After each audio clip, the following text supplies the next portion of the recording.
কই মনি হলো তোমার? তাড়াতাড়ি করে জলখাবারটা দাও। কাজে যেতে দেরি হলে ক্ষতি তো আমাদেরই হবে নাকি?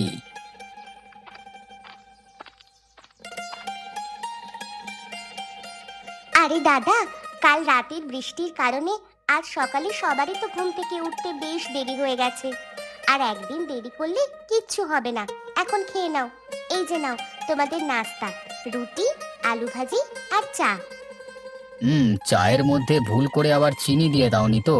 তোমাদের তিন বউকে যতই বলি কারোর তো আবার মনে থাকে না। হ্যাঁ, আমরা তিন বউ তো ভুলো মনা, তাই না? সব খালি ভুলে যাই। যা দিয়েছি তা ভালো না লাগলেও শুধু খাবে, কোনো কথা হবে না। কি বড় বৌদি, সকাল সকাল আমাদের সকলের উপর এভাবে চড়ছো কেন? না, চড়বো না। বলছি, কোনোদিন কি এমন হয়েছে যে চায়ে ভুল করে আমরা তিন বউয়ের কেউ চিনি দিয়ে দিয়েছি? আরে বাবা, আমরা তো জানি তোমরা তিন ভাই চিনি খাও না, আর তাই তোমাদের কথাগুলো এমন তেঁতো। আচ্ছা বুঝেছি। তোমরা তিন বউ আজ নিয়ত করে আমাদের সাথে ঝগড়া করতে এসেছো। এই তোরা থাম এখন, নাকে মুখে গুঁজে দৌড় লাগা, বুঝলি? যা বলেছো দাদা।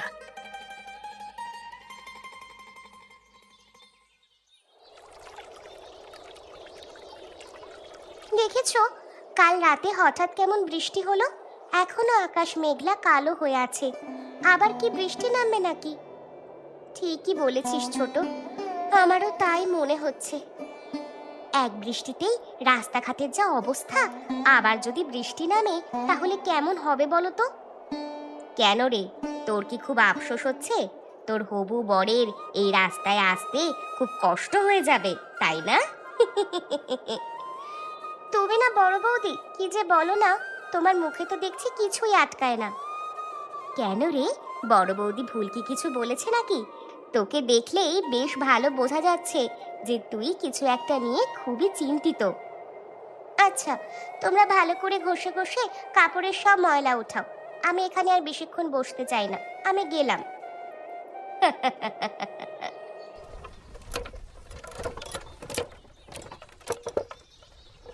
এই গাড়োয়ান, তোমাদের গ্রামের রাস্তা এত বাজে কেন গো? আরে কালকে রাতে বৃষ্টি হয়েছে না, তাই একটু খারাপ অবস্থা হয়ে গেছে বুঝলেন। অন্য সময় কি ভালো থাকে নাকি? রাস্তার অবস্থা যা দেখলাম, মনে তো হচ্ছে না এসবের খবর কেউ রাখে। এই সত্যি করে বলো তো গাড়োয়ান, কেউ রাস্তাঘাট মেরামত করছে না কেন? আমার তো কোমরের হাড়গোড় সব ভেঙে যাচ্ছে। হ্যাঁ, আমরা তো অতি নগণ্য মানুষ, আমরা কি আর বলবো।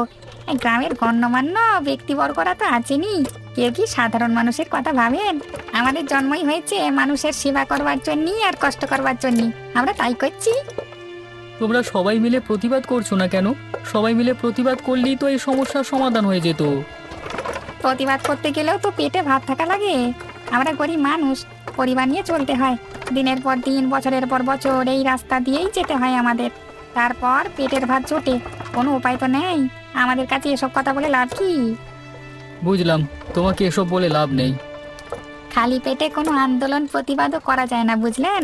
তা এই গ্রামে তো আপনাদের নতুন দেখছি, তা ওনাদের বাড়ি কেন যাচ্ছেন? আত্মীয় হন নাকি? না, আত্মীয় হই না, তবে আত্মীয়তা করতেই যাচ্ছি। সবকিছু ঠিকঠাক মিলে গেলে আমার ছোট ছেলেটাকে ওই বাড়িতে বিয়ে করাবো। তা তুমি তো এই গ্রামের মেয়ে সম্পর্কে জানো, তাই না? তা জানি, মেয়েটা ভালোই। তিন ভাইয়ের একমাত্র বোন তো। বাবা মা মারা যাওয়ার পরে এই ভাই আর বৌদিরাই ওকে বড় করেছে। ভাইদের থেকে রিনি বয়সে অনেক ছোট। তার কতদূর যেতে হবে? একদম বিরক্ত লেগে যাচ্ছে তো। এই তো তাদের উঠানিতে চলে এসেছেন, এবার নামেন।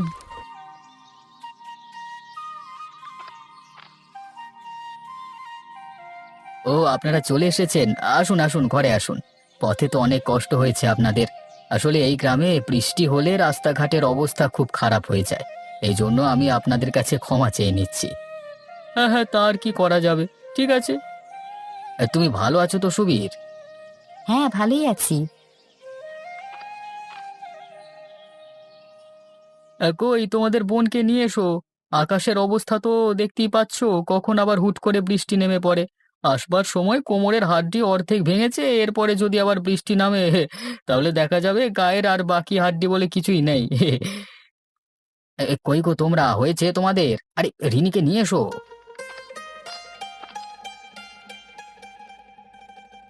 আরে আমাদেরকে আপ্যায়নের জন্য তোমাদেরকে ব্যতিব্যস্ত হয়ে পড়তে হবে না।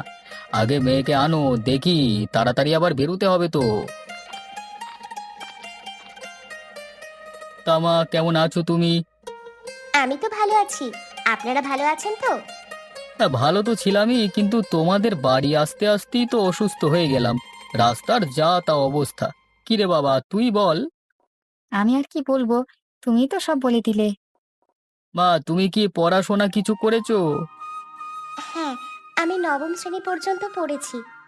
তা বেশ, এটুকুই হবে। আচ্ছা, সকলের উদ্দেশ্যেই বলছি, হ্যাঁ, মেয়ে আমার পছন্দ হয়েছে। আর আমার পছন্দই আমার ছেলের পছন্দ, ঠিক আছে? তা কারোর কোনো আপত্তি না থাকলে আগামী 16ই শ্রাবণ বিয়ের দিন ঠিক করতে চাই। হুম, আমাদের দিক থেকে কোনো সমস্যা নেই।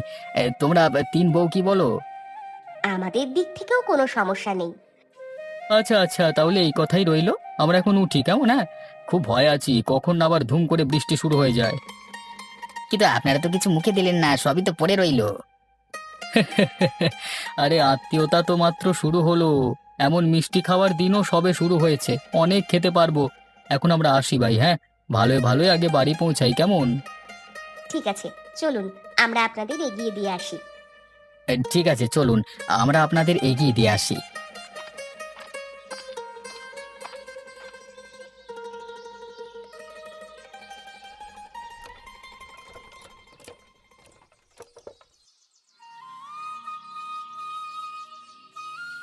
বৌদি, আমার 2 হাত ভরে কিন্তু মেহেন্দি দিয়ে দেবে, ঠিক আছে? হ্যাঁ ঠিক আছে, এখন চুপচাপ করে বসতো। এত নড়াচড়া করলে তো আমরা সুন্দর নকশা করতে পারবো না। তখন তো আবার গাল ফুলিয়ে বসে থাকবি। আমি আবার নড়াচড়া কই করলাম, চুপচাপ করেই তো বসে আছি। ওহ, কথা বলতে বলতে কানের সব পোকা তো বের করে দিলি। আবার বলছিস নাকি চুপচাপ করে বসে আছিস?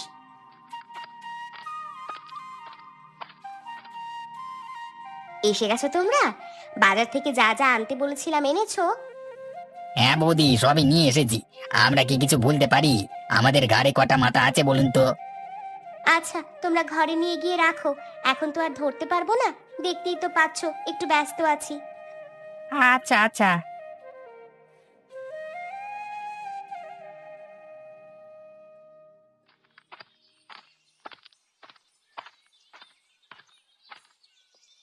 বৌমা, ও বৌমা, কোথায় গেলে? বাবা, এসে গেছো? হ্যাঁ, আসলাম। বাজারের ব্যাগটা আমার হাতে দিয়ে চলো, ঘরে চলো।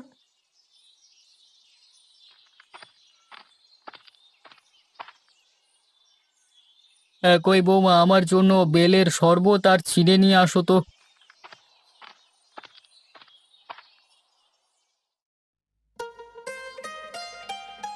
বাবা, আমাদের পূব দিকের মাঠের কাজ কবে থেকে শুরু করতে চাও? আজ থেকেই করবে নাকি আরো পরে শুরু করবে? পরে শুরু করে লাভ নেই, আজই শুরু করব। যদিও গরুর গাড়ি করে তোমাদের বাড়িতে যাওয়া আসা করতে গিয়ে কোমরের হাড় মনে হয় সবটাই ভেঙে গেছে। তাহলে বাবা, আজকের দিনটা তুমি বরং বিশ্রামে নাও। সুস্থ হলে কাজ শুরু করা যাবে। তোমাকে তো বললাম তার কোনো প্রয়োজন নেই।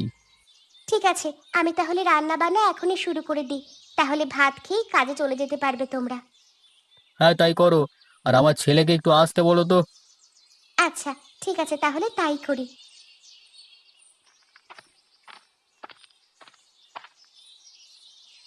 তুমি এখানে?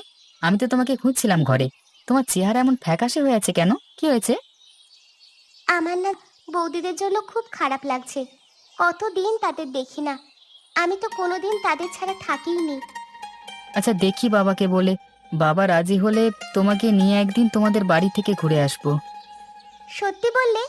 সেটা করলে তো ভালোই হয়।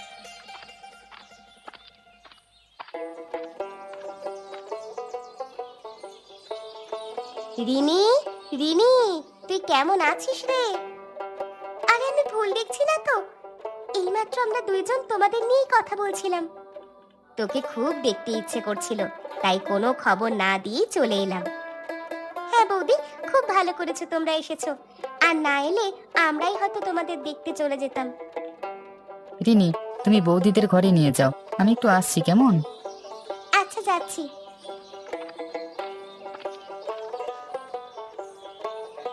রিনি, তোরা কেমন আছিস? ভালোই তো আছি, তবে তোমাদেরকে এত দূরে রেখে সব সময় কি আর ভালো থাকা যায়? তোকে দূরে রেখে আমাদেরও কি আর ভালো লাগছে? দেখছিস না, কোনো খবর না দিয়ে কিভাবে চলে এলাম আমরা।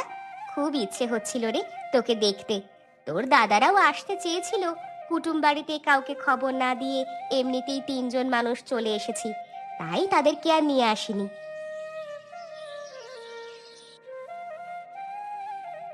তা সবার খবর ভালো তো? আমি তো সারাদিন নানান কাজে বাইরে ছিলাম, এই দিনের বেলা খবর নিতে পারিনি তোমাদের। আসলে মেয়েটাকে দেখতে বড় ইচ্ছা হচ্ছিল, তাই আপনাকে না জানিয়েই চলে এলাম। জানি এভাবে আসাটা ঠিক নয়। হ্যাঁ, তা তো ঠিকই। ননদের শ্বশুর বাড়ি, এভাবে হুট করে এসে থাকাটা একেবারেই ঠিক নয়। আমরা তো থাকতে আসিনি, আজই চলে যেতাম, কিন্তু রিনি বলল এত দূরের রাস্তা, তোমরা 3 জন মহিলা মানুষ কিভাবে যাবে, তাই আর যাওয়া হয়নি। আজ আমরা এসেছিলাম আপনাদের সবাইকে দাওয়াত দিতে। আগামী রবিবার আপনারা সবাই যাবেন আমাদের বাড়ি। তা তো বুঝলাম, কিন্তু এত দূরের রাস্তা, তার উপর তোমাদের বাড়ির দিকে ওই রাস্তাটার কথা মনে হলেই আমার জ্বর এসে যায়। তা এখনই কথা দিতে পারছি না, তবে চেষ্টা করব। আপনি ওই রাস্তায় একবার এসেই দেখুন না, চমকেও যেতে পারেন, বলা যায় না আগাম। কি সুন্দর মেলা বসেছে, কত কিছু আছে। এমন বাহারি রঙের সাজসজ্জা দেখে কি যে ভালো লাগছে। অনেক বছর পর এমন মেলায় আসলাম। তুমি কি কি কিনবে বলেছো তা শুরু করো কেনাকাটা। আমি যে কোনটা দেখে কোনটা কিনবো সেটাই তো বুঝতে পারছি না। আমার তো সবই ভালো লাগছে। তোমাদের দাদা বৌদিদের পছন্দ তো আমি আর জানি না, তাই না? তা দেখো না কি নেওয়া যায় সবার জন্য। আমার বৌদিরা আবার সবকিছু মিলিয়ে মিলিয়ে পড়ে, আর তাদের সবার সবুজ রং খুব পছন্দের, তাই যা যা নেব সব সবুজ রঙের নেব, ঠিক আছে? ঠিক আছে, ওই তো সামনে দেখো কতগুলো শাড়ির দোকান, ওখানেই যাই চলো। শোনো, আমার না খুব ক্ষুধা পেয়েছে, আশেপাশে কি খাবারের দোকান আছে? থাকবে না কেন, মেলায় তো সব কিছুরই দোকান থাকে। তোমার দেখা দেখি তো আমারও ক্ষুধা পেয়ে গেল। চলো কোন একটা খাবারের দোকানে চলো।